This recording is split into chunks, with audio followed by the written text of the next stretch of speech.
കാശ് വാങ്ങിക്കാൻ വേണ്ടി പറഞ്ഞു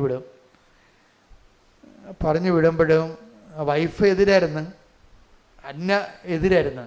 അന്ന പറയും, മനുഷ്യ നിങ്ങൾ എന്നാ ഒരു പണിയാണ് കാണിക്കണത്, നമുക്ക് ആകപ്പെട്ടൊരു മകനേ ഉള്ളു, ഇത്രയും ദൂരത്ത് എങ്ങനെ അവനെ പറഞ്ഞു വിട്ടിട്ട്, നിനക്ക് കാശിന് എത്ര അണ്ടാളമാണ്, മകനല്ലേ കാശിനേക്കാൾ വലുത്. അപ്പോൾ തോബിയാത്ത് പറയും, ഇല്ല കുഴപ്പമില്ല, അവൻ പോട്ടെ. തോബിത്ത് പറയാൻ പോട്ടെ, അവൻ പോയിട്ട് നീ തിരിച്ച് അവൻ സുരക്ഷിതനായിട്ട് വരുന്നത് നീ കാണും. പക്ഷേ തോബിയാസ് കൈ ഉയർത്തി പ്രാർത്ഥിക്കുന്നത് എൻ്റെ മകൻ്റെ യാത്ര ശുഭമാക്കണമെന്നാണ്. ശുഭമാക്കണമെന്ന് വെച്ച് കഴിഞ്ഞാൽ എൻ്റെ ബുദ്ധി യാത്ര, ഇതിൻ്റെ വഴികൾ, ഈ യാത്രയുടെ ലക്ഷ്യങ്ങൾ, അത് എൻ്റെ അറിവനുസരിച്ച് ഇത്രയേ ഉള്ളൂ. പക്ഷേ ഈ യാത്രയ്ക്ക് നിനക്ക് ഇതിനേക്കാൾ കൂടുതൽ ചെയ്യാൻ കഴിയും. അതുകൊണ്ട് നീ ഈ വിഷയത്തിൽ നിൻ്റെ കപ്പാസിറ്റി അനുസരിച്ചുകൊണ്ട് ഈ യാത്രയിൽ ഇടപെടണമേ. എനിക്ക് വളരെ മനോഹരമായ പ്രാർത്ഥനയാണ്. ഉൽപ്പത്തി 24:40. അവൻ എന്നോട് പറഞ്ഞു, ഞാൻ സേവിക്കുന്ന കർത്താവ് തന്റെ ദൂതനെ നിന്റെ മുൻപേ അയച്ച് നിന്റെ വഴി ശുഭമാക്കും.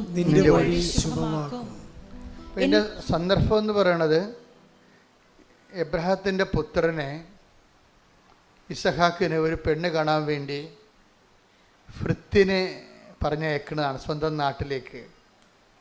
അപ്പോൾ അവർ ഡിയാസ്പൊറയിൽ താമസിക്കുകയാണ്, അകലെ താമസിക്കുകയാണ്.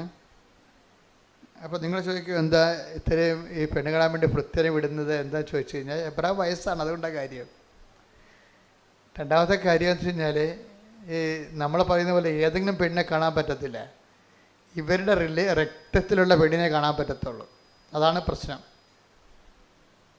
അപ്പോൾ ഭൃത്യം ചോദിക്കണമെന്ന് വെച്ച് കഴിഞ്ഞാൽ, ഞാനിങ്ങനെ നമ്മുടെ ജന്മനാട്ടിൽ പോയിട്ട്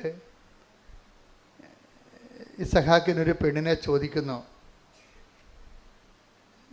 പക്ഷേ അവൾ എൻ്റെ കൂടെ വരണ്ടേ? അതാണ് ഇവിടെ എൻ്റെ വിഷയം. മാറ്റർ അത്ര ഈസി അല്ല.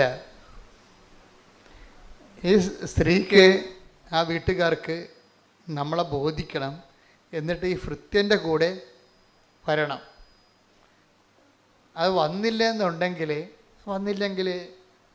ഉടമ്പടി, ഇബ്രാഹിം പറയും, ഞാൻ നീയുമായിട്ട് ചെയ്ത അത് ഉടമ്പടിയാണ്.